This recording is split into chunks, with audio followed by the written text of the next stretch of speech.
I'd like to tell you guys how I did not become a film producer. So I decided after college, I decided at the ripe old age of 19 that I was going to be a film producer. And the reason is actually something which I still value very much to this day. I will consider my life a success if I leave the world slightly better than I found it, and if I leave the people who I meet slightly better than when I met them. And as I thought about it, I was thinking, I like entertainment. I grew up in an entertainment family.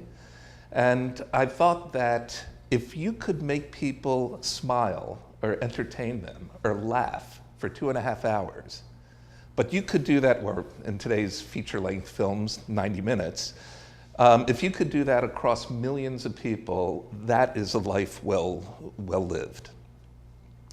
So with this mission, between college and I'd already been accepted to law school, I went out to California during the summer, went to LA, met with a bunch of people, started exploring, getting into, as they call it, the business or the industry.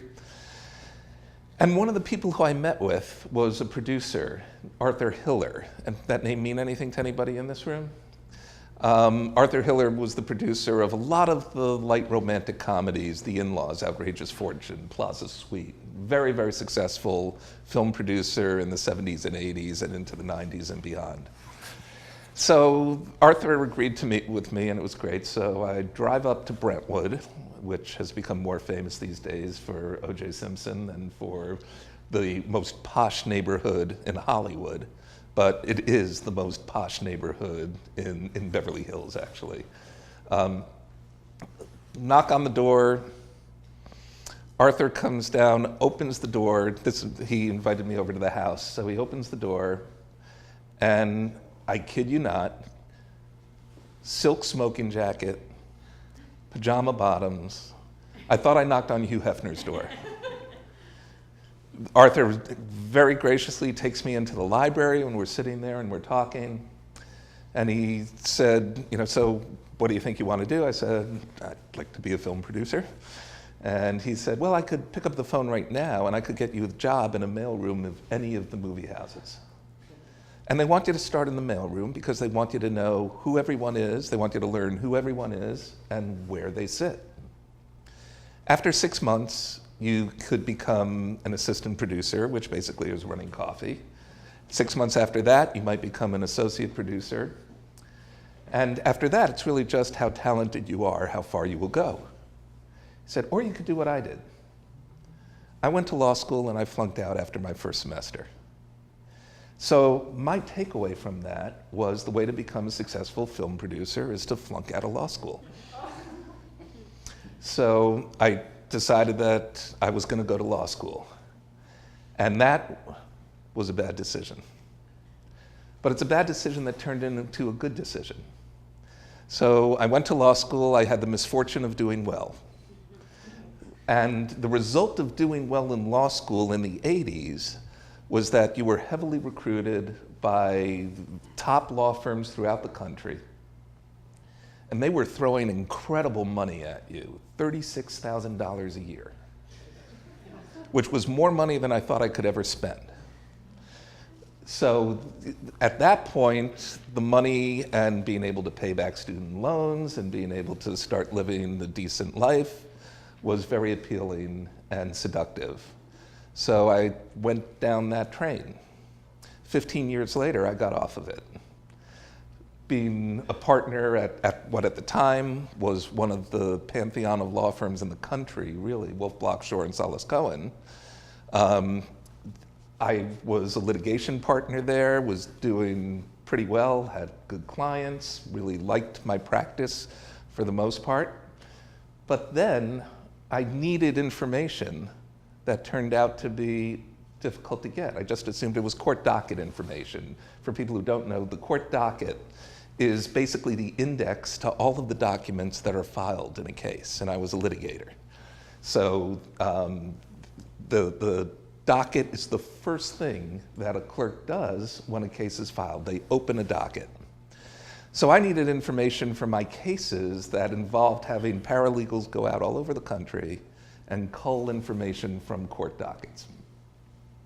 I figured there had to be a service out there that was providing this information for the use that I needed it. Started looking for it, and it didn't exist. One of the advantages of the court docket as a litigator was also that every case starts with the filing of the complaint and the logging of that complaint on the docket. And I thought, hell, I'm a litigator. My opportunity to develop business is when the case is filed. So by accessing the court docket, ahead of everybody else learning about the case, I knew what cases had been filed. I knew who had been sued. So we were able to, over the course of it was 14 months, I got 3 new Fortune 500 companies as clients, other sizable companies as new clients, and also captured business for clients of the firm, but we may not have gotten it because as great of a firm as Wolf Block was, we didn't do 100% of many clients' work. They used multiple law firms. Started thinking, okay, there might be a business here. So left the law firm. I'm going to embarrass Jesse for a minute. Because we launched the company. We figured out a way to do this technically and launched the company at the American Bar Association annual convention in San Francisco in August of '97. At that trade show, Jesse, who was all of 6 years old at the time, and the product was called CaseStream. Jesse was walking around the trade show floor, grabbing anybody who he could as a cute little 6-year-old kid, saying, "You want to buy some CaseStream?" And he would be bringing people over to the booth. It was wonderful. It was really helpful. I'm sorry? So we launched the company commercially based on the reception we had there on September 1st, 1997. I tendered my resignation effective September 30th, 1997, from a relatively secure, relatively lucrative, relatively prestigious partnership in a major law firm. Bad decision? Great decision. Okay, we had the good fortune of doing very well. We sold the company 2.5 years later. It's still thriving today successfully as LexisNexis CourtLink. So it's a really, really good story. A risky decision when you've got a mortgage, 2 young kids, educations to save for, paying off student loans, everything else. A risky decision. But I knew that if I failed, I could go back to practicing law. It would be a while before I could dig myself out of the hole that I had created, but I could do it. Nobody was going to die. So launched the company, sold the company. Do you guys want to hear more? Was selling the company the bad decision? I'm waiting for the bad decision. Well, selling it and it became Lexis. Was that a bad move? Actually, there are a couple of bad decisions embedded in that. And, well, first, do you guys want to hear more? Yeah. Bad decision, Bookspan. Okay. We sold the company because we had taken in 0 outside investment. Our competitor at the time, which was CourtLink, had just received, and they were located in Seattle. They were funded by ICG, and they had just taken in $36 million in funding. And back in 2000, that was real money. So we were at the point where we felt that we either had to take in outside money or start listening to the people who literally had been knocking on our doors since we launched the company. That was a mistake. After we sold the company, and I don't know if this qualifies as a bad decision or not, I had a term sheet on my desk that I literally was about to sign from a leveraged buyout firm when the phone rang, and it was the CEO of Courtlink, and the CEO of Courtlink said that they would be interested in buying the company. And I told Matt, said, really interesting, you should call, because I've got a term sheet right here that I'm prepared to sign. You've got 24 hours. So, and I told him what the price had to be, less than the price of the LBO firm. I was willing to take a haircut from that because the LBO firm wanted me to stay on for 3 years, but I would no longer have control of the budget and wouldn't necessarily be able to hit targets without having that control. And how many people here have their own companies? Okay, how many people here, of the people here who have their own companies, how many of you would like to work for somebody else again? Yeah, it's, once you have your own company, it's really, really hard to work for somebody else. Or at least for me, that's not my personality. So, you know, took less money, better terms, gave them 24 hours to come up with the money. And interestingly, Courtlink was funded by Internet Capital Group, which at the time was headquartered at 485 Devon Park Drive. Our offices were 435 Devon Park Drive. Okay, so, and I'm not sure, the founders of Internet Capital Group are among my closest friends, Buck and Doug, now. I didn't know them then. So I don't know if they knew about us then, but they funded the company in Bellevue, Washington, and had never talked to us when we were literally 5 or 6 doors down. Anyhow, to get back to what is part of the bad decision here, or the wrong decision. Well, actually, the right decision, but based on the wrong information. How's that? Because we sold the company in June of 2000. Anybody know what happened after that in 2000? Exploded. All tech just, we were an early SaaS business, although at that time we called them ASPs, application service providers. So launching a business commercially through the web, and we were one of the early companies doing that.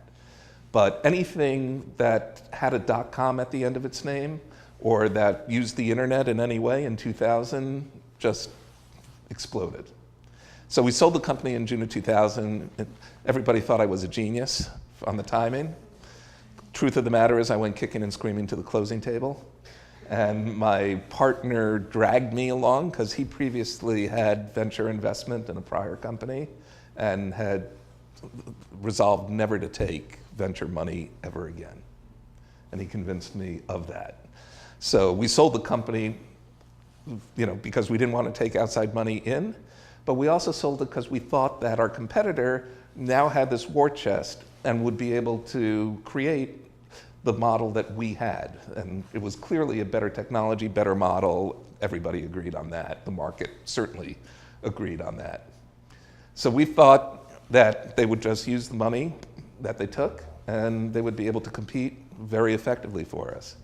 After we were acquired, I was on the board of Courtlink. And through that experience, I realized in a million years that could have never built what we had built.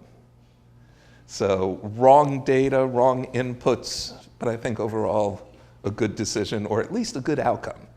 Maybe a bad decision, but a good outcome would probably be the better way to say that. Good luck. Yeah, or luck. Luck, timing, all of that, right? So, do you guys want to hear more? Yes.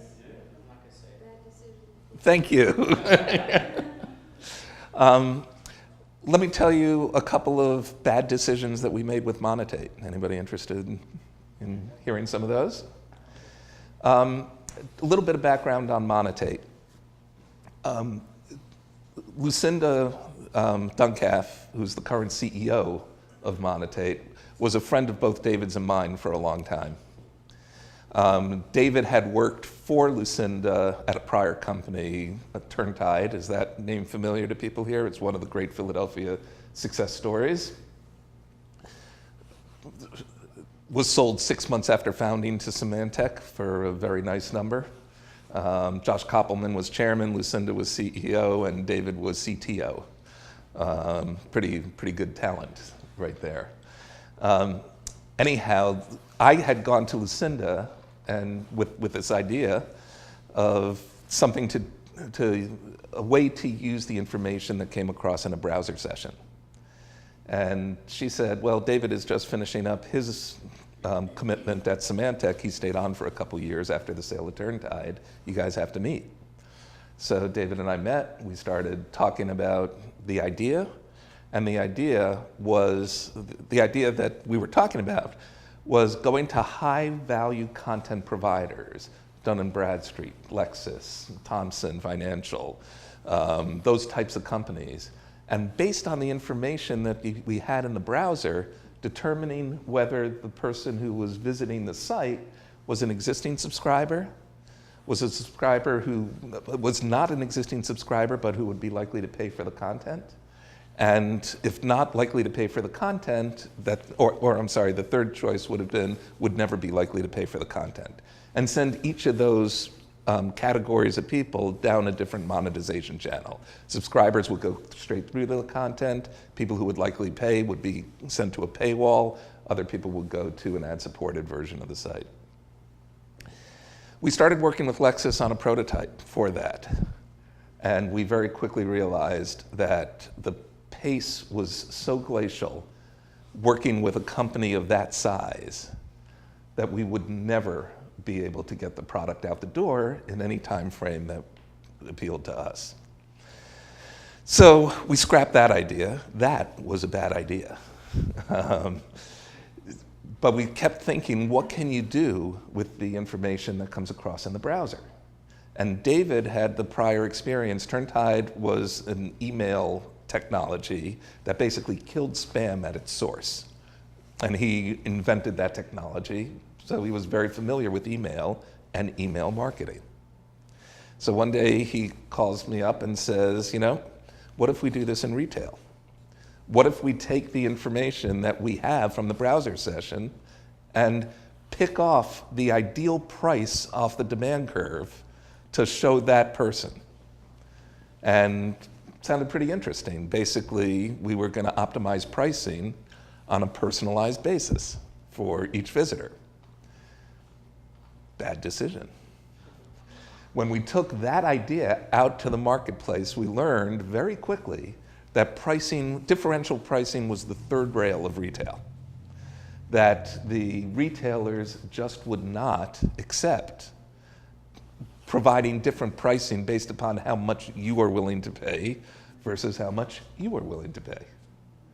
So then we started thinking that, or at least the market wasn't ready for it then. There is actually some of that going on now. But in this was 2007, the market wasn't ready for it by any stretch. So then we decided, okay, we can determine a lot about the person. What if we personalize their experience?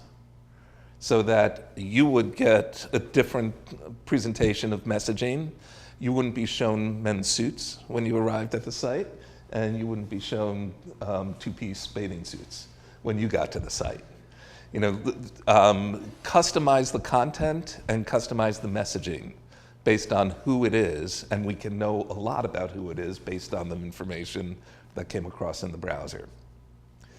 We were going to just have it be all automated, and the retailers were just going to be ringing the register. Bad decision. And the reason it was a bad decision is because David has a really good phrase for this. He says, we were looking to give cruise control to a market that had never steered a car. So again, our customers were not yet ready to accept a black box approach to a marketing technology when they didn't have the opportunity to set the rules and see how it worked. So bad decision, but on both of those bad decisions, one which was differential pricing, the other that it was going to be a black box approach, we did adapt very, very quickly and move the business model to accommodate what the market was ready for. Actually, not ready for, which was personalization. In fact, the market is not even ready for personalization today, and personalization is a true one-to-one experience where the content, the messaging, product selection, everything is tailored to the individual shopper. To dial back a few years, when we started, the website was controlled by the technology group, by the CTO, not by the marketing group. A lot of that has changed recently, which makes the market more receptive to what Monetate is doing and the bigger vision of Monetate on personalization. But there was no budget for it, let alone an understanding of it. Personalization back in 2007, 2008 was thought of as product recommendation. So if you bought this, you might also want to buy this. That was what was termed personalization, not this true overall customized experience. So we were able to find a niche in which we could develop until the market caught up with us. And what that niche was testing and targeting. So we had a very robust engine which allowed you to test different elements, to see which one was a better presentation, and which one converted better, which had greater lift, which resulted in a higher ticket, and then push the winner to everyone. And that's what we really did to start the company, but always having the goal of personalization, which we're just starting to realize now. So several bad decisions, but that result in adaptation and a pretty good company coming out of it. Thanks, Andy. Thank you very much. Round of applause. Thank you.